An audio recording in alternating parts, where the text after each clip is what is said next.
Hello दोस्तों, स्वागत है आपका पीबी एजुकेशन सिस्टम में। तो आज मैं फिर आपके सामने उपस्थित हूँ।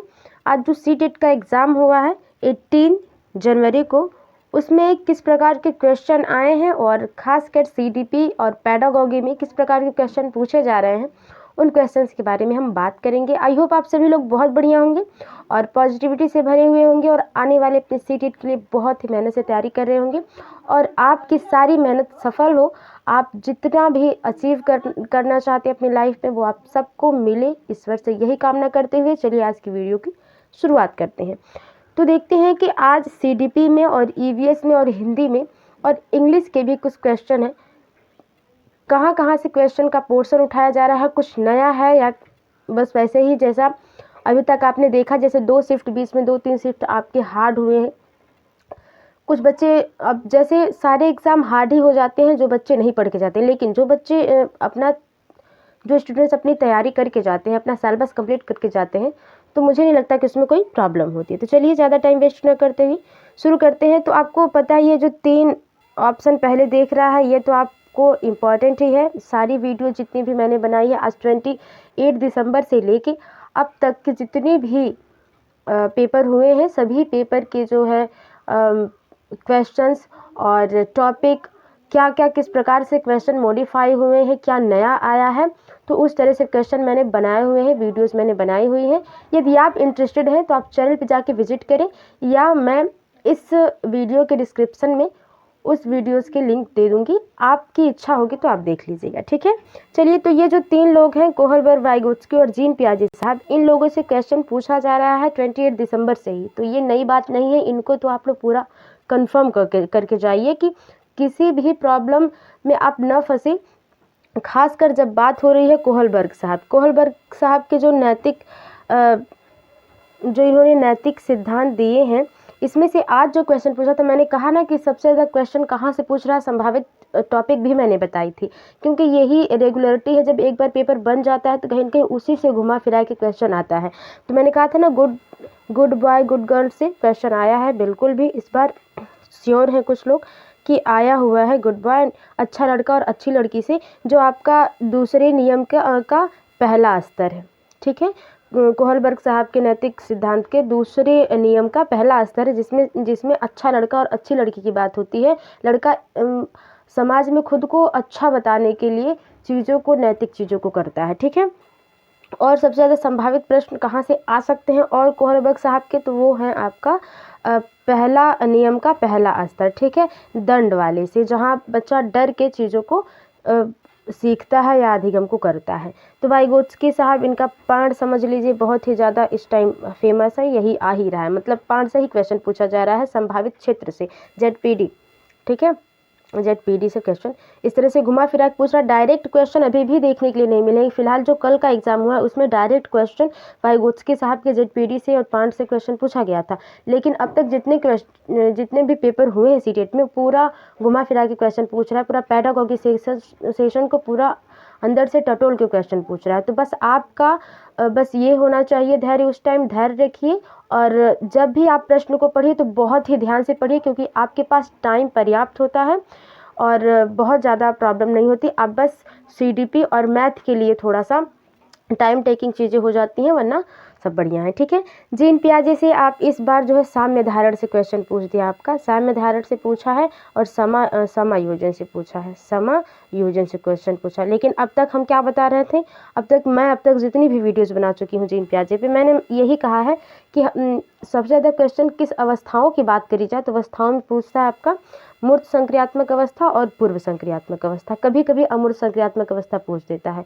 लेकिन इसके साथ साथ जो स्कीमा वाले प्रश्न है, जो इनकी पहला जो इन्होंने स्कीमा दिया है, फिर संरक्षण दिया है, इन्होंने इस तरह से दिया है, तो उन अविलोमीयता की बात ये करते हैं और साम्य धारण, समायोजन, इन सब चीज़ों को आप दोहरा के जाइए और अपने कन्फ्यूजन को क्लियर कट कर लीजिए, मतलब एकदम कंफर्म होके जाइए, क्योंकि यहाँ से क्वेश्चन फंस रहे हैं और बिल्कुल ही। तो आपको पता है ये अधिगम अक्षमता से क्वेश्चन हमेशा पूछता है। अभी तक सिर्फ डिसलेक्सिया और डिस्प्रेजिया से क्वेश्चन आया था। डिसकैलकुलिया भी एक बार क्वेश्चन में आ चुका है और ये डिसकैलकुलिया आज फिर आया है। ये तो रिपीटेड क्वेश्चन हम इसको कह सकते हैं, ठीक है, रिपीटेड क्वेश्चन। ये है डिस्कैलकुलिया। डिस्कैलकुलिया वो होता है जिसमें गणित विकार होता है, बच्चा मैथ अच्छे से नहीं पढ़ पाता, मैथ में उसकी तर्क क्षमता काम नहीं करती है, तो गणित पढ़ने में जिस बच्चे को मुश्किल होती है और गणित विकार के लिए डिस्कैलकुलिया का यूज़ किया जाता है। कैलकुलेशन से कैलकुलिया बना है, इसको आप देख सकते हैं। देखिए हिंदी में जो क्वेश्चन पूछा था वो है आपका पर्यायवाची, और पर्यायवाची आपको पता है डायरेक्ट तो पूछेगा नहीं, जब भी पूछेगा तब आपका पैसेज से दिया होगा, पैराग्राफ दिया होगा। तो पैराग्राफ जो है आपका वो तो आता है।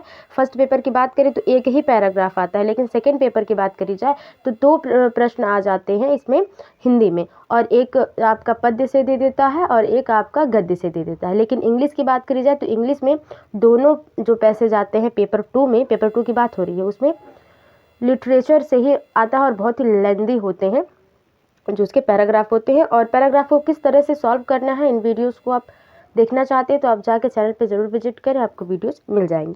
अनुवांशिकता से क्वेश्चन पूछा है आपका, और वातावरण से ईवीएस की बात हो रही है, ठीक है। और ऐसा नहीं है कि इस तरह से पूछा है कि बच्चे को सबसे महत्वपूर्ण क्या है, तो ऑप्शन दे दिया अनुवांशिकता, फिर वातावरण, फिर अनुवांशिकता और वातावरण दोनों, और इनमें से कोई नहीं। इस तरह से नहीं क्वेश्चन पूछा है, क्वेश्चन पूछा है बहुत ही घुमा फिरा के, और बस इसको इतना ही समझना था कि इसमें ज़रूरत क्या है बच्चे के लिए, ठीक है। तो डायरेक्ट क्वेश्चन इस टाइम नहीं पूछे जा रहे हैं। तो शेर, टाइगर एंड उल्लू जानवर से क्वेश्चन हमेशा आता है, और इस बार भी देखने के लिए मिला है। लेकिन इस बार ये है कि आज के दिन आपका साड़ी न चित्रकला इन सब से क्वेश्चन नहीं पूछा है, जो आप प्रीवियस ईयर अभी जो 2-3 दिन जो आपका सीटेट का एग्ज़ाम हुआ है उनमें आपका ये सारी चीज़ें दी हैं। जैसे आंध्र प्रदेश का नृत्य पूछ दिया था, कुचिपुड़ी, और आंध्र प्रदेश की जो है पोचमपल्ली पूछ दिया था, साड़ियों के लिए जो फेमस है तेलंगाना का जो एक गांव है। चित्रकला पूछ दिया था, कलमकारी चित्रकला आंध्र प्रदेश से, मधुबनी चित्रकला बिहार से पूछा था। तो आज इन क्वेश्चनों का थोड़ा सा नहीं पूछा था। दिशा से क्वेश्चन पूछा था, वो भी मैप में, ठीक है, मैप में। तो मैपिंग पूछ रहा है शुरू से, 28 दिसंबर से ही मैं कह रही हूँ 2 क्वेश्चन आपको मैप से मिलेंगे। हालांकि ज़रूरी नहीं है कि 2 क्वेश्चन मिले, यदि आप पेपर 2 में जाते हैं तो आपको 2 क्वेश्चन मिल जाएंगे। पेपर 1 में सिर्फ एक ही क्वेश्चन या मुश्किल से ही मैप से क्वेश्चन मिलेंगे, लेकिन पेपर 2 एक क्वेश्चन पेपर 1 में तो समझ लीजिए मैप से आने ही है, लेकिन पेपर 2 में आपको 2 क्वेश्चन मिल जा रहा है, ठीक है। तो हम मैप के बारे में बात पूरी तरह से कर चुके हैं। एक वीडियोस मैंने एक अलग वीडियो बना रखी है, उस वीडियो का भी मैं लिंक डिस्क्रिप्शन बॉक्स में दे दूंगी। यदि आप इंटरेस्टेड हो, यदि आपके पास टाइम हो, यदि आप चाहते हैं कि किस तरह से हम डायरेक्शन को मैप में समझें, तो वो वीडियो ज़रूर देखें, अन्यथा आप अपनी तैयारी को जारी रखें, ठीक है।